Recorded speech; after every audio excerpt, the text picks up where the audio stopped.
বাংলাদেশের সাম্প্রতিক রাজনৈতিক পালাবদলের পর বিএনপি নেতৃত্বাধীন নতুন সরকার গঠনের প্রক্রিয়া যে বিষয়টি নীরবে কিন্তু গভীরভাবে আলোচনায় এসেছে সেটি হলো নারী নেতৃত্বের অবস্থান এবং দলীয় ক্ষমতার বন্টনে তাদের বাস্তব অংশগ্রহণ। দীর্ঘদিন রাজপথে সক্রিয় থাকা এবং আন্দোলন সংগ্রামে গুরুত্বপূর্ণ ভূমিকা রাখা অনেক নারী নেত্রী এবারও সরকার কাঠামোর বাইরে থেকে গেছেন। এর পেছনে বড় কারণ হিসেবে উঠে এসেছে একটি অনানুষ্ঠানিক কিন্তু কার্যকর নীতি, একই পরিবার থেকে একাধিক ব্যক্তিকে গুরুত্বপূর্ণ পদে না রাখার সিদ্ধান্ত।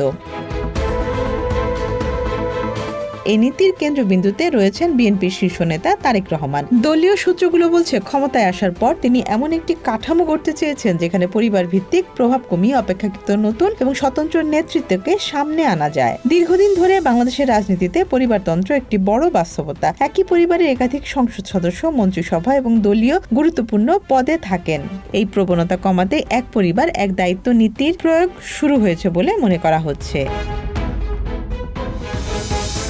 কিন্তু এই নীতির বাস্তব প্রয়োগে যে চিত্রটি সামনে এসেছে তা অনেক ক্ষেত্রে নারী নেতৃত্বের জন্য বেদনাদায়ক। জাতীয়তাবাদী মহিলা দলের সভাপতি আফরোজা আব্বাস তার সবচেয়ে আলোচিত উদাহরণ। তিনি কেবল একজন নেতার স্ত্রী নন, বরং নিজস্ব রাজনৈতিক পরিচয়ে একজন সক্রিয় সংগঠক। আওয়ামী লীগ সরকারের সময় তিনি একাধিকবার গ্রেপ্তার হয়েছেন, হামলার মোকাবিলা করেছেন এবং রাজপথে সরাসরি আন্দোলনের নেতৃত্ব দিয়েছেন। তবু সরকার গঠনের সময় তাকে কোনো গুরুত্বপূর্ণ দায়িত্ব দেওয়া হয়নি। এর প্রধান কারণ হিসেবে দেখা হচ্ছে তার স্বামী মির্জা আব্বাস ইতিমধ্যেই দলের শীর্ষ পর্যায়ের একজন প্রভাবশালী নেতা।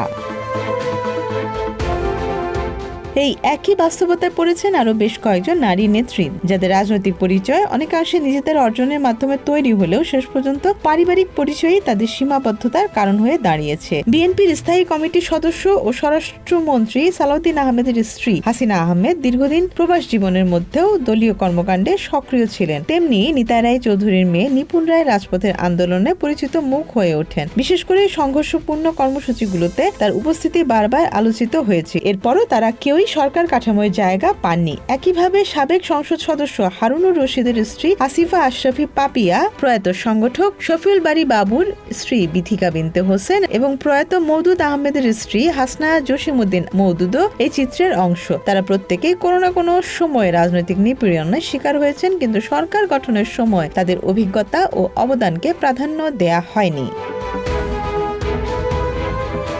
দলের স্থায়ী কমিটির সদস্য ইকবাল হাসান মাহমুদ টুকুর সহধর্মিণী রুমানা মাহমুদ, বিএনপি নেতা খায়রুল কবির খোকনের স্ত্রী শিরিন সুলতানা এবং সাবেক স্বরাষ্ট্র প্রতিমন্ত্রী লুৎফুজ্জামান বাবরের স্ত্রী তাহমিনা জামানও একইভাবে উপেক্ষিতদের তালিকায় রয়েছেন। এদের অনেকেই দীর্ঘদিন ধরে রাজনীতির মাঠে সক্রিয় থাকছেন, দলের দুঃসময়ে পাশে থেকেছেন এবং ব্যক্তিগতভাবে ঝুঁকি নিয়েছেন, কিন্তু সরকার গঠনের সময় তাদের ভূমিকা মূল্যায়নের ক্ষেত্রে পারিবারিক সমীকরণই প্রাধান্য পেয়েছে। এই বাস্তবতা দলীয় ভেতরে একটি সূক্ষ্ম কিন্তু গুরুত্বপূর্ণ দ্বন্দ্ব তৈরি করেছে। একদিকে দল চাইছে পরিবারতন্ত্র কমিয়ে একটি নতুন বার্তা দিতে, যেখানে ব্যক্তিগত যোগ্যতা ও সাংগঠনিক দক্ষতা বেশি গুরুত্ব পাবে। অন্যদিকে বাস্তবে দেখা যাচ্ছে এই নীতির ফলে এমন নারীরা বাদ পড়ছেন যারা নিজেরাই রাজনৈতিকভাবে প্রতিষ্ঠিত কিন্তু কেবল পারিবারিক সম্পর্কের কারণে সুযোগ পাচ্ছেন না।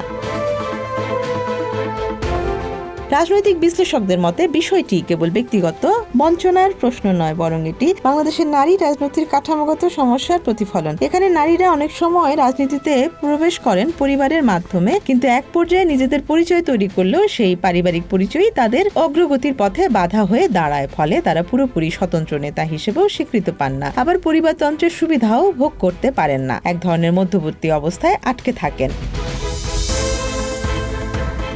আওয়ামী লীগ সরকারের সময় এই নারী নেতৃত্বের অনেকেই হামলা, মামলা ও রাজনৈতিক হয়রানির শিকার হয়েছেন। রাজপথে অবস্থান, গ্রেপ্তার ও দীর্ঘ আইনি লড়াইয়ের মধ্যে দিয়ে তারা নিজেদের রাজনৈতিক অবস্থান শক্ত করেছেন, কিন্তু ক্ষমতার পালাবদলের পরও তাদের অবস্থানের খুব একটা পরিবর্তন হয়নি। এটি তাদের মধ্যে হতাশা তৈরি করছে বলে মনে করছেন সংশ্লিষ্টরা।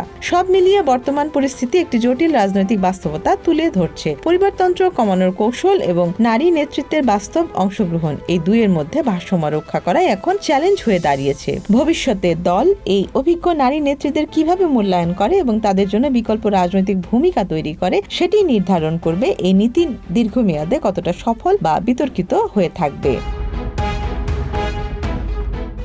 Desk report, Dhaka express.